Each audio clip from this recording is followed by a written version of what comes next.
Eu quero ouvir a Bárbara um pouco a respeito disso que a gente está conversando, né? Como é que ficam essas relações entre Brasil e Estados Unidos com a eleição do Trump e a gente tendo um presidente da República, né, que parabenizou o presidente eleito, mas que tinha deixado muito claro uma posição de apoio a Kamala Harris. E também, né, o próprio ex-presidente, Jair Bolsonaro, que está inelegível, tentando aderir ali basicamente o resultado do Trump, né, colando ali um pouco a sua trajetória pessoal e gerando inclusive uma expectativa política, né, de que essa possa ser, na visão dele, uma trajetória a se repetir aqui no Brasil. De prático, Bárbara, o que você enxerga aí dentro desse relacionamento, né, entre o Brasil e os Estados Unidos, com reflexos econômicos e também nesse relacionamento diplomático?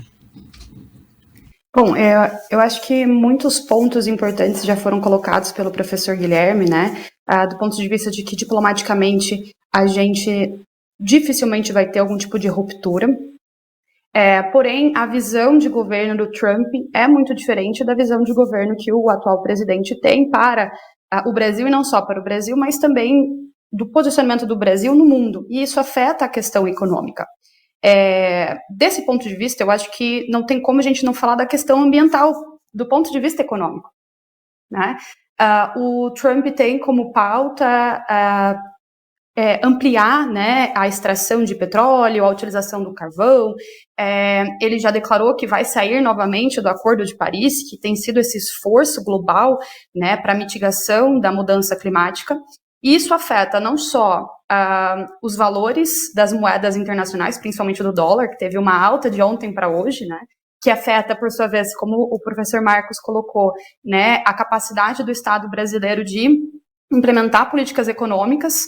Não à toa o Haddad mencionou a questão de ter sido um dia mais tenso, né? O nosso dólar está em alta, isso afeta a nossa política monetária, isso afeta a nossa inflação.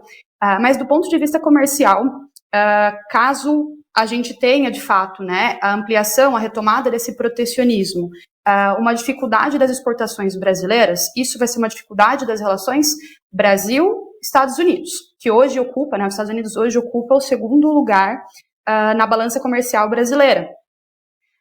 Só que, de outro lado, isso pode incentivar uma relação que já é pragmática, né? O Brasil ele não deixou de comercializar com a China por conta dos Estados Unidos e nem com os Estados Unidos por conta da China, por conta da Rússia, por conta dos BRICS, por exemplo. Então, ele ocupa ambos os espaços, né? Então, do ponto de vista pragmático e econômico, caso o Trump, de fato, amplie esse protecionismo, a gente tenha problemas com a exportação dos produtos brasileiros para o mercado estadunidense, a gente tem alternativas, talvez até positivo, então seria um empurrão a mais para o governo brasileiro ampliar esse pragmatismo. E do ponto de vista ambiental, caso o Trump saia, né, do protocolo do Acordo de Paris, e a gente tem aí um outro ponto que o Brasil tem se aproximado muito, o mercado europeu. O Brasil ainda está negociando o acordo Mercosul, ou seja, Mercado Comum do Sul e União Europeia, e o grande ponto do acordo Mercosul-União Europeia é a questão meio ambiente. Os Estados Unidos também é hoje um parceiro grande da União Europeia, sempre foi, né? E com isso, então, voltando ao Trump, essa pauta que é defendida grandemente pela União Europeia, ela vai ser uma pauta desmotivada, desacreditada, e a União Europeia pode vir a buscar fortalecer ainda mais os laços com o Brasil. E nesse caso, o acordo com o Brasil pode se fortalecer, né? A gente tem alternativas diante dessa questão econômica. Então, a eleição do Trump, ela tem várias ramificações. Diante do mercado brasileiro, pode sim haver uma maior repreensão, uma maior dificuldade, mas isso também pode incentivar uma abertura, uma facilitação do comércio para parceiros que já estão presentes no nosso mercado.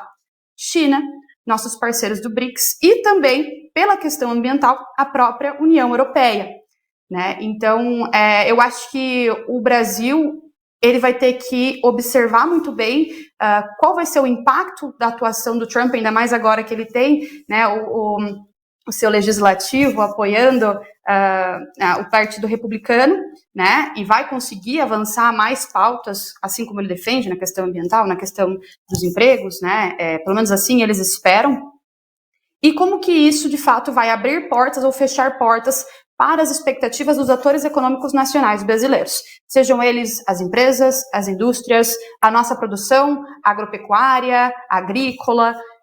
Então, eu acho que a gente tem que observar outros atores que também serão impactados pela eleição do Trump, né, no cenário internacional. A gente está num cenário que a gente chama de interdependente, ou seja, a eleição dos Estados Unidos não afeta só os Estados Unidos, afeta o resto do mundo, porque a gente tem relações políticas, econômicas, comerciais, investimentos com diferentes países do mundo todo. Então, todo mundo vai sofrer, seja positivamente ou ter um impacto negativo, né, com a eleição do Trump.